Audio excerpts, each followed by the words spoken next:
ಹಗಲು ರಾತ್ರಿ ಎಲ್ಲ ಶ್ರಮ ಪಟ್ಟಿದ್ದಾರೆ. ಆಮೇಲೆ ಶಾಲೆಗೆ ಬಹಳ ಒತ್ತಡ ಇತ್ತು, ಶಾಲೆನ ಇಲ್ಲಿಂದ ತೆಗಿಬೇಕು ಅಂತ. ಆದ್ರೂ ನಮ್ಮ ಹೋರಾಟ ಇಡೀ ತನಕ ಬಂದಿತ್ತು. ಒಂದು ಶಾಲೆ ಸ್ಥಾಪನೆ ಆಗಿದೆ. ಇದಕ್ಕೆ ನಮ್ಮ ಮಹೇಶ್ ಅವರು, ನಮ್ಮ ಸ್ವಾಮಿ ಅಣ್ಣವರು, ಆಮೇಲೆ ಮಾಜಿ ಮೇಯರ್ ಅನಂತಣ್ಣವರು ನಮ್ಮ ಬ್ಯಾಕ್ವರ್ಡ್ ಕಮಿಟಿ ಬೋರ್ಡ್ ಚೇರ್ಮನ್ ಆಗಿದ್ದಾರೆ. ಅವರು ನಮ್ಮ ಡಾಕ್ಟರ್ ಪ್ರಹ್ಲಾದ್ ಅಂತ ಜನ ತುಂಬಾ ಜನ ಧನ ಸಹಾಯ ಮಾಡಿದ್ದಾರೆ. ಅದರಿಂದ ಶಾಲೆ ಉಳಿದಿದೆ.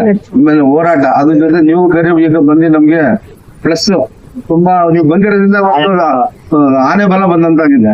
ಇದು ಹೋರಾಟ ಇದೆ ನಿಮ್ಮ KRS ಪಕ್ಷ ಬಂದಿರೋದ್ರಿಂದ ಕರ್ನಾಟಕಕ್ಕೆ ಚಾನಲ್ ಹೋಗೋದ್ರಿಂದ ಇನ್ನೂ 10 ಶಾಲೆ ಆಗುತ್ತೆ ಸರ್. ಇವಾಗ ನೀವೇನ್ ಕೆಲಸ ಮಾಡಿದೀರಾ, ಇದು ಬರೀ ಮೈಸೂರು ಮಾತ್ರ ಅಲ್ಲ ಸರ್, ಇಡೀ ಕರ್ನಾಟಕಕ್ಕೆ ಒಂದು ಮಾದರಿ ಆಗುತ್ತೆ ಸರ್. ಅಲ್ಲ, ನಿಮ್ದು ಆನೆ ಬಲ ಇರೋದ್ರಿಂದ KRS ಪಕ್ಷದಿಂದ ಇದು ರಾಜ್ಯಕ್ಕೆ ಹೋಗುತ್ತೆ. ಇನ್ನೊಂದು 10 ಶಾಲೆ ನಮ್ಮಿಂದ ಒಂದು ಮಾದರಿ ಆಗಲಿ ಅಷ್ಟೇ, ಇನ್ನೇನಿಲ್ಲ. ಅದಕ್ಕೆ ಈಗ ಮಹೇಶ್ ಅವರು ಇಲ್ಲ, ಅದೆಲ್ಲ ನಾನು ಹೇಳ್ತೀನಿ ಟೋಟಲ್ ಮಹೇಶ್ ಅಂತ ಹೇಳಿ ಇವರೇ ಫೌಂಡರು. ಈ ತರ ನಮ್ಗೆ ಫ್ಯೂಚರ್ ಸ್ಕೂಲ್ಗೆ ಏನಾಗ್ಬೇಕು ಅಂತ ಫಸ್ಟ್ ಬೇಸಿಕ್ ಮಾಡಿದವರು ಇವರಿಂದ ಸ್ಥಾಪನೆ ಆಗಿದೆ. ಬಂಧುಗಳೇ, ಈಗ ಇದಕ್ಕೆ ಸಂಬಂಧಪಟ್ಟಂಗೆ ಈ ಸ್ಕೂಲ್ಗೆ ಅವರು ಒಂದು ಅಡಿಪಾಯವಾಗಿ ನಿಂತು ಇವರು ಕೆಲಸ ಮಾಡಿದ್ದಾರೆ. ಇವರು ಪ್ರಧಾನ ಕಾರ್ಯದರ್ಶಿಯಾಗಿದ್ದಾರೆ. ಹಿತರಕ್ಷಣಾ ಸಮಾವೇಶ ಸಮಿತಿಗೆ ಒಬ್ಬ ಪ್ರಧಾನ ಕಾರ್ಯದರ್ಶಿಯಾಗಿದ್ದಾರೆ. ಇವರು ಈಗ ಈ ಶಾಲೆನ ಒಂದು ಕೇರ್ ತಗೊಂಡು ಇಷ್ಟೆಲ್ಲ ಕೆಲಸ ಮಾಡಿದ್ರೆ ಈಗ ಅವರ ಸ್ವತಃ ಅವರೇ ಹೇಳ್ತಾರೆ. 2016ನೇ ಇಸ್ವಿಯಿಂದ ಎಲ್ಲರೂ ಪರ್ಟಿಕ್ಯುಲರ್ ಆಗಿ ಇಂಡಿವಿಜುವಲ್ ಆಗಿ ಎಲ್ಲ ಹೋರಾಟಗಳು ಮಾಡ್ತಾ ಇರೋದು. ನಂದಣ್ಣ ಇರ್ಬೋದು, ಅನ್ಸ್ವಾಮಿ ಅವರು ಇರ್ಬೋದು, ಬೇರೆಯವರೆಲ್ಲ ಇಂಡಿವಿಜುವಲ್ ವರ್ಕ್ ಮಾಡ್ತಾ ಇದ್ರು. ಸೊ ಇಂಡಿವಿಜುವಲ್ ವರ್ಕ್ ಮಾಡ್ತಾ ಹೋರಾಟ ಸರಿ ಆಗ್ತಲ್ಲ ಅಂತ ಗೊತ್ತಾಯ್ತು. ಯಾಕಂದ್ರೆ ಒಗ್ಗಟ್ಟಿದ್ರೇನೆ ಏನೋ ಕೆಲಸ ಮಾಡಕ್ ಆಗೋದು ಅಂದ್ಬಿಟ್ಟು ಎಲ್ಲರ ಹತ್ರ ಕಾಂಟ್ಯಾಕ್ಟ್ ಮಾಡಿ ಎಲ್ಲಾ ಪಾರ್ಟಿಯವರು ಸೇರಿಸಿ ಯಾಕೆ ಸಬ್ಸಿಡೈಡ್ ಮಾಡೋಣ, ಒಗ್ಗಟ್ಟಾಗಿ ಕೆಲಸ ಮಾಡೋಣ ಅಂದ್ಬಿಟ್ಟು ಎಲ್ಲರಿಗೂ ಒಂದು ಮೀಟಿಂಗ್ ಕರೆದಿ, ಆಮೇಲೆ ನಮ್ಮ ಈ ಕೇಸ್ ನಡೆಸಿರೋ ಲಾಯರ್, ಸರ್ಕಾರಿ ಲಾಯರ್ನ ಕರೆಸಿ ಅಲ್ಲಿ ಏನಿದೆ ಸಿಚುವೇಶನ್ ನಾವು ಮಾಡಬಹುದ ಕೆಲಸನ ಎಲ್ಲ ತಿಳಿಸ್ಬಿಟ್ಟು ಮೀಟಿಂಗ್ ಕರೆಸಿ ಅವಾಗ ಎಲ್ಲ ಒಗ್ಗಟ್ಟಾಗಿ ರಚನೆ ಮಾಡಿ, ಸೊ ಆ ಕಮಿಟಿಯಿಂದ ಎಲ್ಲಾ ಕಡೆ ಫಂಡ್ ರೈಸ್ ಮಾಡಿ ತೆಲಂಗಾಣ ನಿವಾಸಿಗಳು, ಹೊರಗಡೆ ಎಲ್ಲ ಮುಖಂಡರುಗಳು, ರಾಜಕೀಯ ವ್ಯಕ್ತಿಗಳು ಫಂಡ್ ಮಾಡಿದ್ದಾರೆ. ಎಲ್ಲ ಪಕ್ಷಾತೀತವಾಗಿ ಎಲ್ಲರೂ ಫಂಡ್ ಮಾಡಿರೋದಕ್ಕೆ ಈ ಶಾಲೆ ಬಂದಿದೆ. ಹೋಗಳಿ ಸಮಾಜದವರು ಸಾಗ ಸಪೋರ್ಟ್ ಮಾಡಿದ್ದಾರೆ, ಡಾಕ್ಟರ್ ಪ್ರಹ್ಲಾದ್ ಅವರು ಸಪೋರ್ಟ್ ಮಾಡಿದ್ದಾರೆ, ಹರೀಶ್ ಗೌಡ್ ಸಪೋರ್ಟ್ ಮಾಡಿದ್ದಾರೆ, ಶ್ರೀವತ್ಸ ಅವರು ಸಪೋರ್ಟ್ ಮಾಡಿದ್ದಾರೆ, ನಾಗೇಂದ್ರ ಅವರು ಸಪೋರ್ಟ್ ಮಾಡಿದ್ದಾರೆ. ಈಗ ಶಾಲಾ ಶತಮಾನೋತ್ಸವ ಅಂತ ಒಂದು ಕಾರ್ಯಕ್ರಮ ಮಾಡಿದ್ವಿ ಆಚರಣೆಗೆ. ಅವಾಗ MP ಅವರು ಬಂದಿದ್ದಾರೆ, ಅವರು ತರುವೆ ಈಗ ಕಾಂಪೌಂಡಿಂಗ್ ಮಾಸ್ ಕ್ಲಾಸ್ ಮಾಡ್ಕೊಡ್ತೀನಿ ಅಂತ ಹೇಳ್ಬಿಟ್ಟು ಹೋಗಿದ್ರೆ. ಸೊ ಇದು ನಮ್ದೇನ್ ಉದ್ದೇಶ ಅಂದ್ರೆ ನಮ್ಮ ಸರ್ಕಾರಿ ಶಾಲೆ ಉಳಿಸ್ಬೇಕು. ನಾವು ಚಿಕ್ಕ ವಯಸ್ಸಿಗೆ ನೋಡ್ತಾ ಇದ್ವಿ ಶಾಲೆ ಈ ತರ ಇದೆ.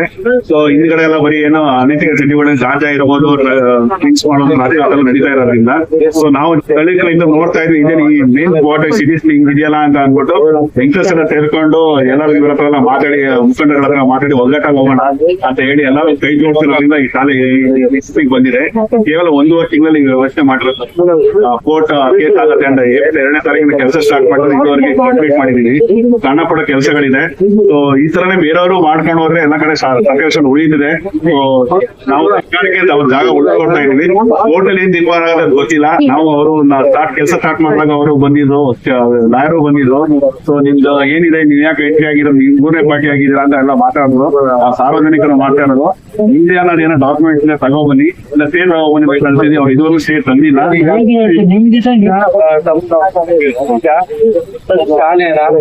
ಸಾರ್ವಜನಿಕರ ಹಣದಲ್ಲಿ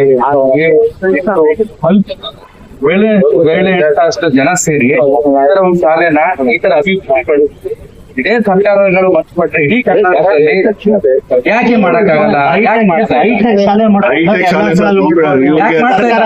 ಅದೇ ಅರ್ಥ ಆಗ್ತದೆ ಸರ್. ಯಾಕಂದ್ರೆ ಇವರು ಕೆಲವರು ಪ್ರೈವೇಟ್ ಬೆಳೆಸ್ಬೇಕು ಅಂತ ಇರ್ತಾರೆ. ಸೊ ಕೆಲವರು ಅವರ ರಾಜಕಾರಣಿಗಳು ಕಾಲೇಜ್ ಇರ್ತವೆ.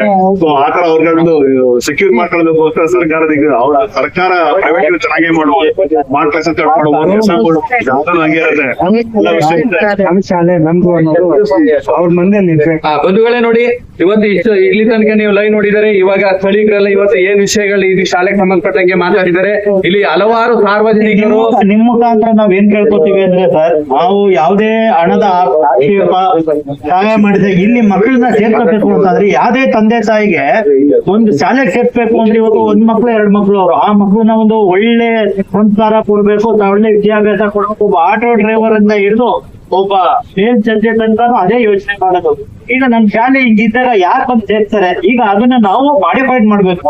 ಈಗ ಒಂದು ಸದ್ಯಕ್ಕೆ ಮಾಡ್ಕೊಂಡಿದೀವಿ, ಮುಂದಕ್ಕೆ ಪೋಷಕರು ಬಂದ್ರು ನಮ್ಮ ಮಗ ಇಲ್ಲಿ ಹೋದ್ರೆ ಒಳ್ಳೆ ವಿದ್ಯಾಭ್ಯಾಸ ಕೊಡ್ತಾರಪ್ಪ ಅನ್ನೋ ಒಂದು ಅರಿವು ಮೂಡ್ಬೇಕು ಅಂತಂದ್ರೆ ಇಲ್ಲಿ ಒಂದ್ ಸ್ವಲ್ಪ ಅಟ್ರಾಕ್ಷನ್ ಇರ್ತದೆ. ಏನ್ ಅಟ್ರಾಕ್ಷನ್ ಅಪ್ಪ ಅಂದ್ರೆ, ಈಗ ನಮ್ಗೆ ಹೆಂಗೆ ಪ್ಲೇ ಗ್ರೌಂಡ್ ಜಾಗ ಇಲ್ಲ ಇದೆ, ಇಲ್ಲಿ ಮಕ್ಕಳಿಗೆ ಆಟಿಕೆ ಸಾಮಾನುಗಳು ಆಗಿರ್ಬೋದು, ಮತ್ತೆ ಅವಕ್ಕೆ ಕಂಪ್ಯೂಟರ್ ಅದು ಇತ್ಯಾದಿಗಳನ್ನ ಮಾಡ್ಕೊಟ್ಟಾಗ ಲೈಬ್ರರಿ ಆಗ್ಬೋದು, ಆಟದ ಮೈದಾನ ಆಗ್ಬೋದು, ಟಾಯ್ಲೆಟ್ ಆಗ್ಬೋದು, ಇನ್ನು ಹಲವಾರು ಇದೆ.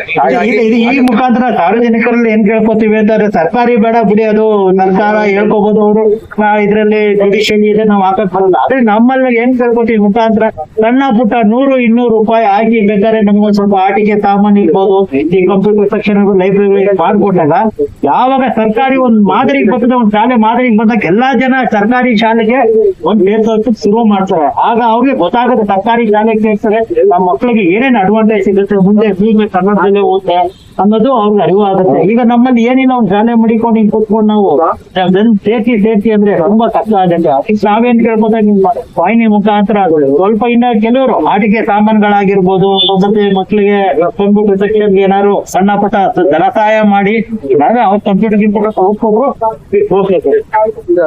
ನಾವು TSF ಫಂಡ್ಗಳ ಹತ್ರ ಅಪ್ರೋಚ್ ಮಾಡ್ತಾ ಇದ್ವಿ, ಕಂಪ್ನಿಗಳ ಹತ್ರ ಅಪ್ರೋಚ್ ಮಾಡಿದೀವಿ, ಎಲ್ಲ ಅಪ್ಲೈ ಮಾಡಿದೀವಿ. ಸೊ ಟೇಬಲ್ಸ್ ಇರ್ಬೋದು, ಡೆಸ್ಕ್ ಇರ್ಬೋದು, ಬೋರ್ಡ್ಸ್ ಗಳು ಇರ್ಬೋದು ಎಲ್ಲ ಕೇಳಿದೀವಿ. ಆಮೇಲೆ ಗಿಡ ನೆಡೋದಕ್ಕೂ ಒಂದು ಟೀಮ್ ಮೈಸೂರು ಅವರು ಬಂದಿದ್ರು, ಅವ್ರು ಟೀಮ್ ಮೈಸೂರು ಕಾನ್ಸೆಪ್ಟ್ ಅಲ್ಲಿ ಅವರೇ ಫೆನ್ಸಿಂಗ್ ಅಲ್ಲಿ ಹಾಕೊಟ್ಟಿರೋರು, ಗಿಡ ನೆಟ್ಕೊಡ್ತೀವಿ ಅಂತ ಹೇಳಿದ್ರು ಎಲ್ಲ.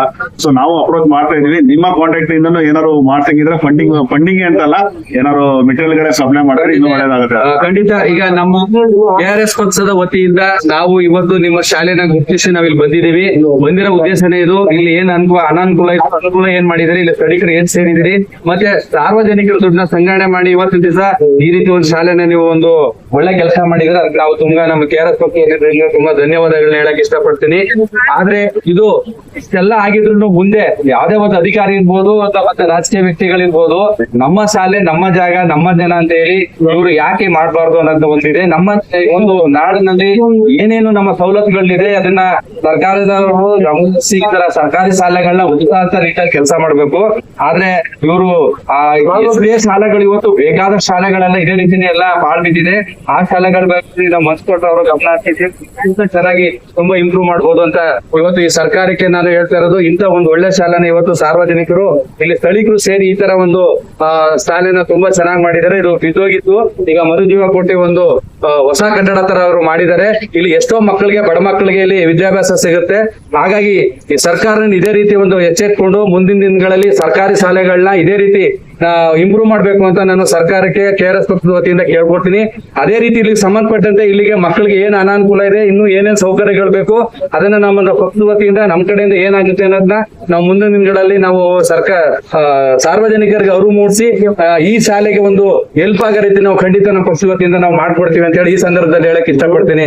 ಎಲ್ಲರಿಗೂ ನಮಸ್ಕಾರ.